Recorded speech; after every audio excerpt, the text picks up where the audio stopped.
gonna climb a tree. Watch out. Ah!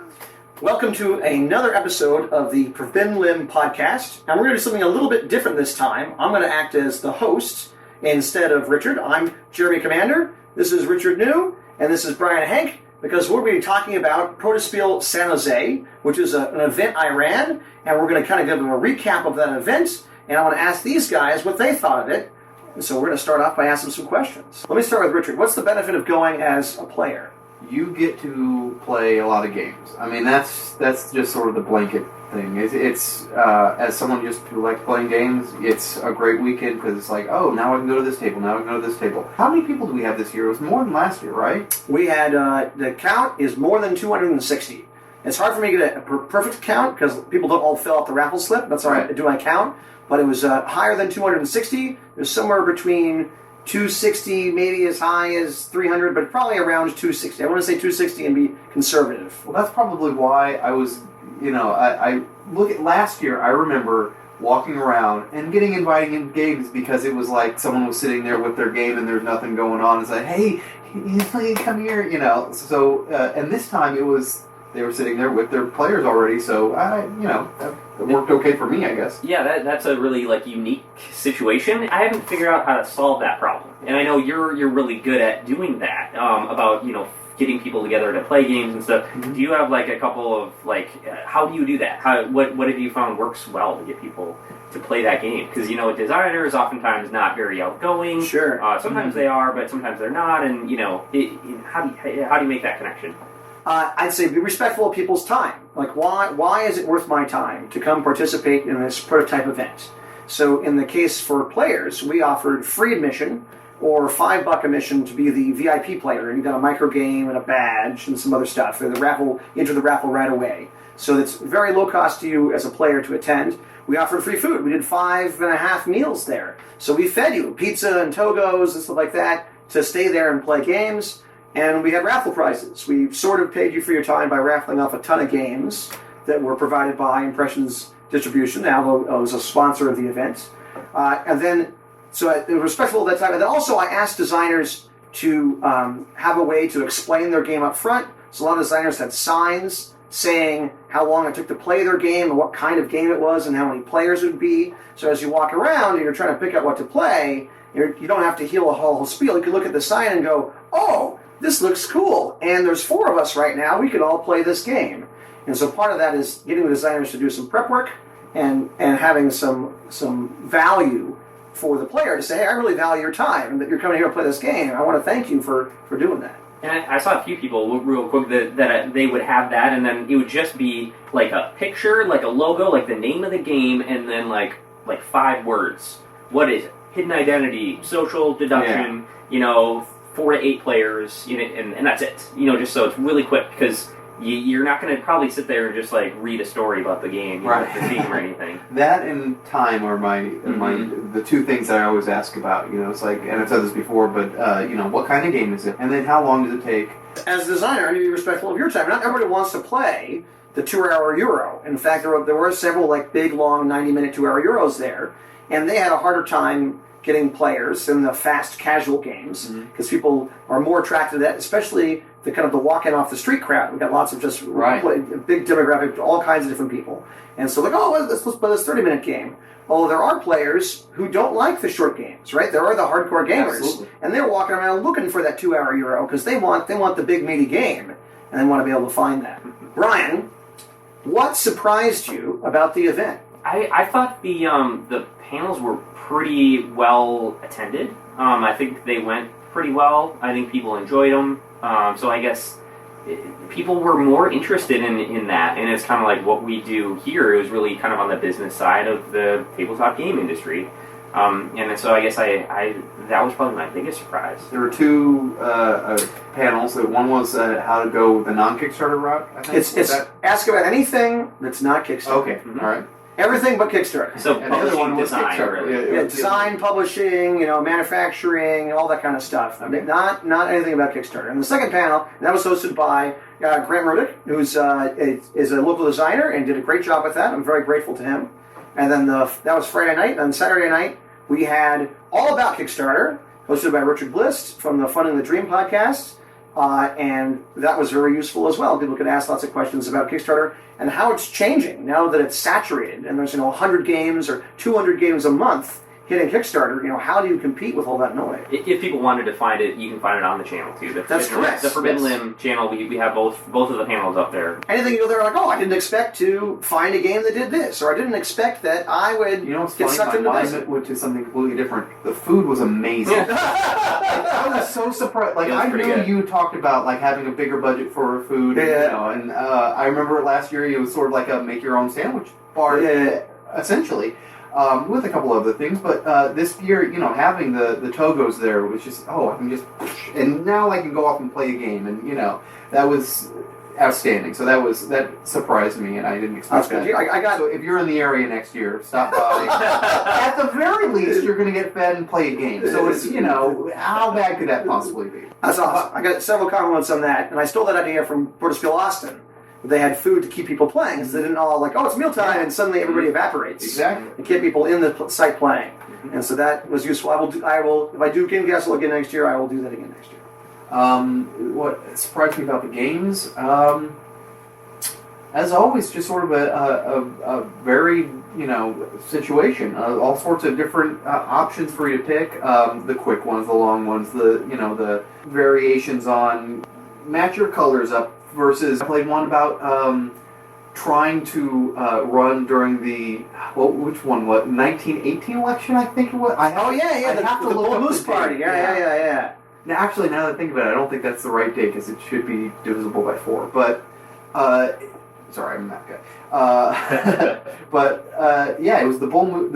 When the Republican Party split for the Bull Moose Party with Theodore Roosevelt. And then in the actual election, the Democrats won. And so we had 5 different parties that you could play. And I believe the way it was set up was you start with certain parties, but as you get more players, you can add in the smaller and smaller parties because they sort of don't really have access to the big things until there's more guys fighting over all the scraps.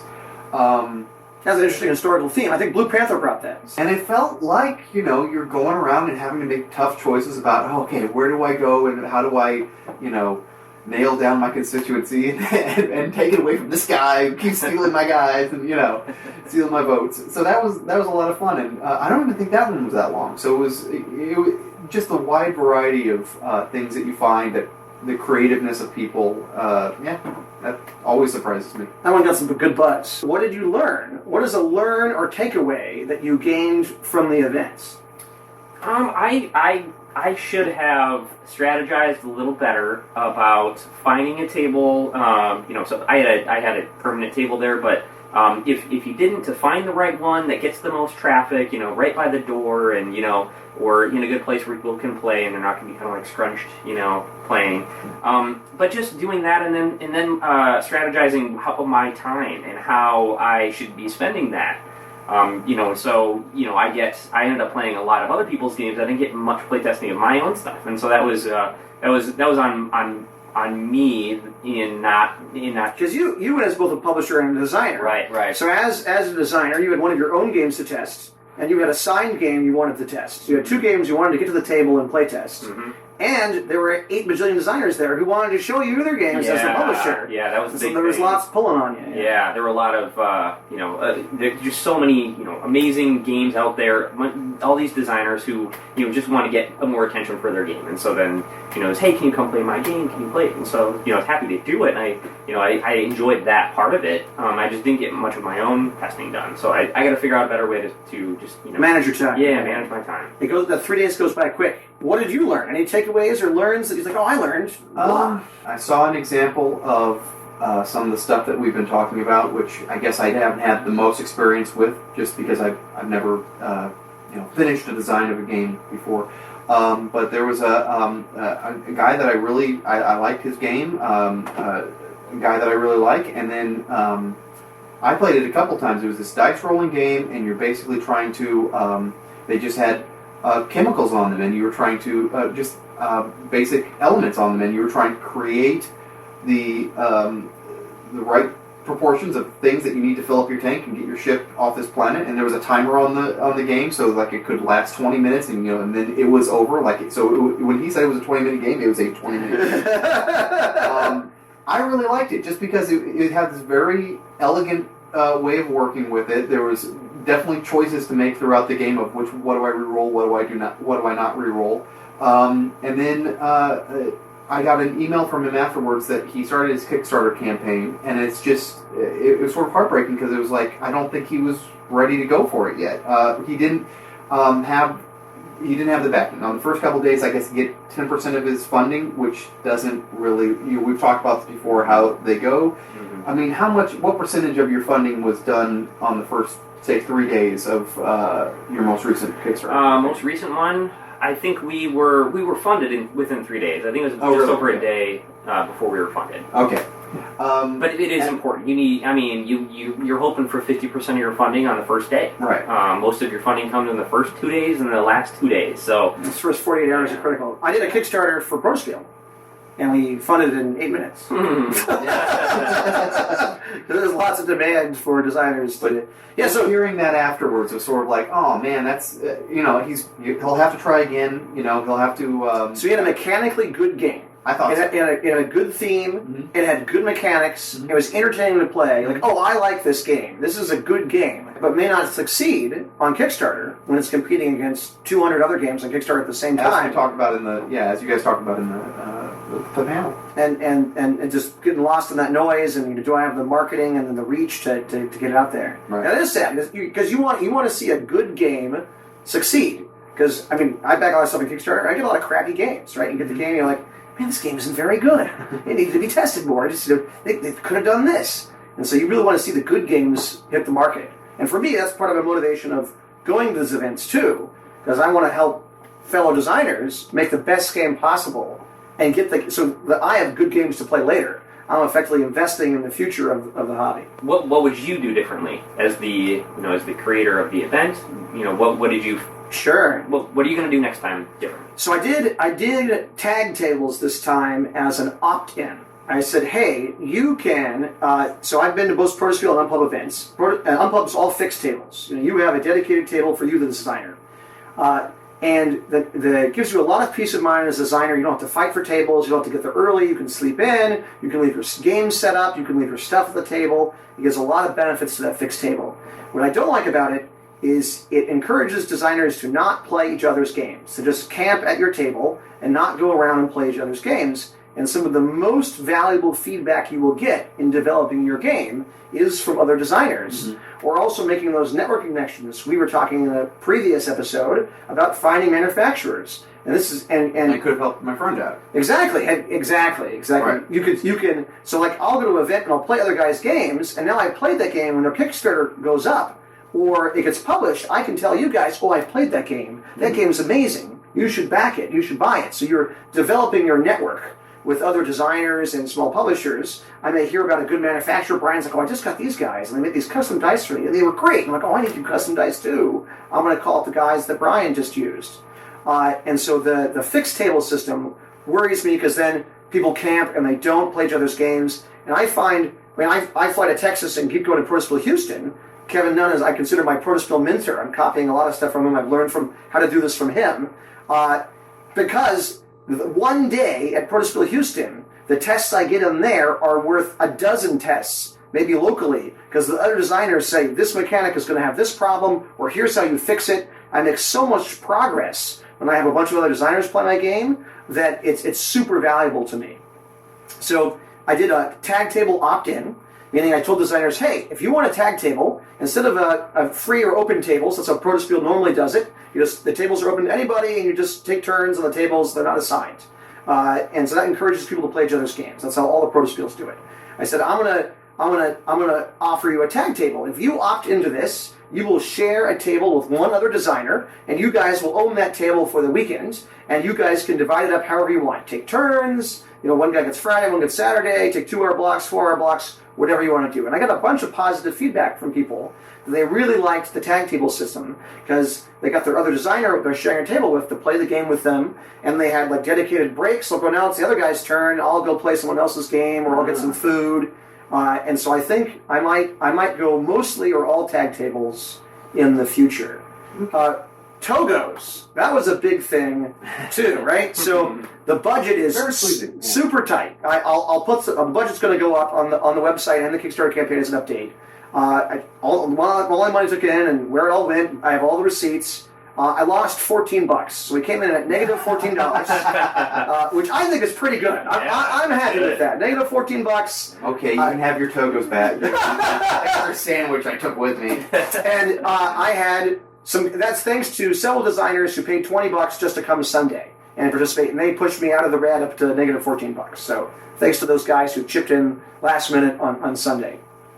So the Togos was, other than the Game Castle rental, other than the space rental, was the single biggest expense I had. It was $420, I think, to do that one meal with Togos. But I also got a lot of positive feedback from people that was one of the highlights of the event for them. Oh, these great sandwiches, I can just pick it up and go walk, and I don't have to make my own sandwich.